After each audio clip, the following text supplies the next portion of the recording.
I wrote this about a week and a half ago. It's a reactive, almost wistful response to seeing a trending article spreading a rampant falsehood that droves of people were burning J.K. Rowling books in response to her views on transgenderism and the transphobic character in her new novel. A week and a half is a long time on the internet. So at the risk of being late to the party, I've recorded and edited this fine video for no damn reason other than to get my thoughts out on the matter, into the forgetful void. The topic itself and the take I have on it is pretty damn lukewarm. Without further ado. I appreciate all walks of life, recursively, given that the person is respectful and has a sense of humanity. That appreciation ends at book burning. If someone burns books in protest, they've foregone both criteria for my appreciation of them. Actually, they're akin to an enemy, to me and the progress they claim to be in service of. I'm of the mind that people can do whatever the hell they please, so long as it doesn't harm others and is not too immoral of an act. You can burn books all day long. I won't stop an enemy from making a mistake, and I'm free to shout obscenities at you or dismiss your existence entirely. Liberty is a useful humanist concept, and we can use it and its conclusions as defensive principles to ward off those who left a wakeful reason for a darkly slumber. Sleep as you may, you're free to snooze. Just don't declare nap time and demand I must follow your parental orders, or I'll be put in timeout as punishment. I don't believe I hold strong views on transgenderism and its political corollaries.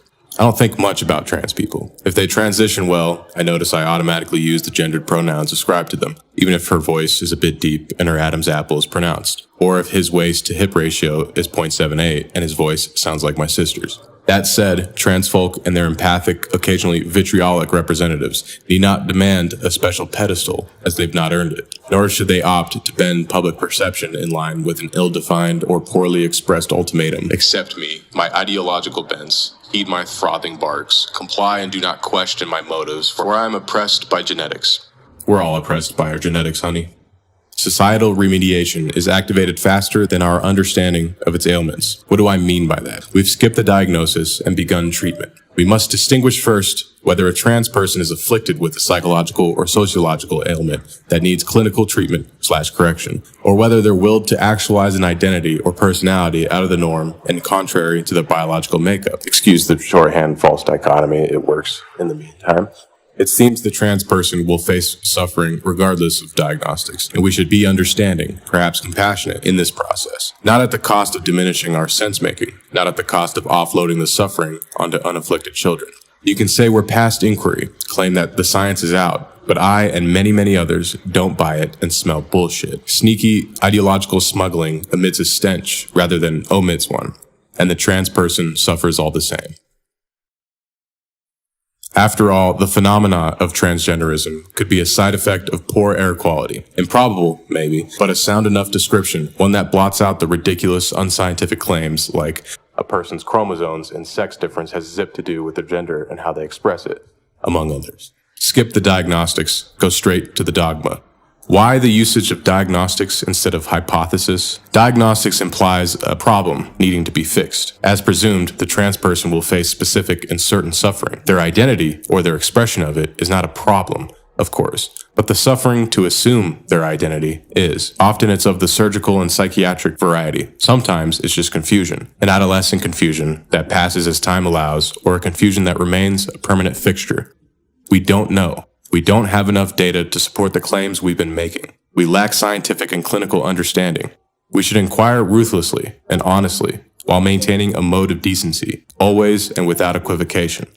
Let's be frank. A growing confusion is riddling our society. Identity crises bound between and latch onto the wayward people without purpose or status or emotional stability. Increasing numbers of people are having difficulty discerning who they are and what their role is within civilization. This is a perilous notion and should not be dealt with lightly. It takes grit to struggle for your beliefs, to be actualized, and your place to be carved among our world, regardless of your understanding of your motivations, or whether the struggle begins at your genitals and ends at surviving post-op surgery. The trans community is caked in this struggle. On the onset, it's mostly contrived. The community's representatives have failed in making a case for solidarity, as they unabashedly throw their weight around as if their inquisitions are brought out by divine order and not some nebulous dogma, as if they've done the diagnostic work needed for the treatment they prescribed.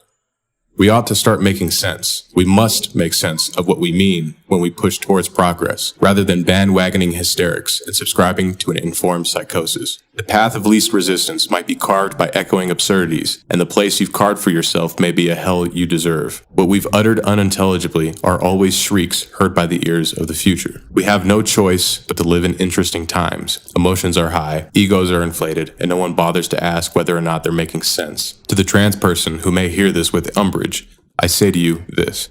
You were courageous enough to build an approximate of your true self, through strife and struggle, in contradiction to external sensibilities and to the possible disappointment of your loved ones. You've taken on a difficult task of becoming and being. You believe your experience as a trans person is valid, and have fought against those denying you the right to express yourself freely. It could be said that you're strong for having accepted who you really are, even stronger for visually presenting it. So why should a dead name bother you? Should the belligerence of others be suppressed by an isolated group of people, the trans community or its representatives, so that you may never face criticism or contradiction on how you operate in the world? And why do those who claim to represent you aspire to artificially inflict the pain of your certain strife onto children? If you need such reverence and deference to coexist, and if you cannot contend with an honest inquiry from your peers, if a fucking book written by a billionaire TERF is to be lit aflame and stamped out by your gnawing aggravations, then maybe popular acceptance of your gender identity should be the least of your concerns. And if you believe me to be simplifying or dismissing your struggles, then you've missed my point. While a silent majority failed to believe in the validity of your identity or the righteousness of your crusade, you failed in making your case effectively, especially if you find book burning to be vital for reformation. If you struck a match alongside your maggot-minded cohorts and burnt the pages of a more developed mind than yours, you've lost. All because some British single mother who hit the lotto writing fantasy novels doesn't agree with your trendy political persuasion. You've tarnished your efforts and lost the argument. Why should anyone care what you have to say next?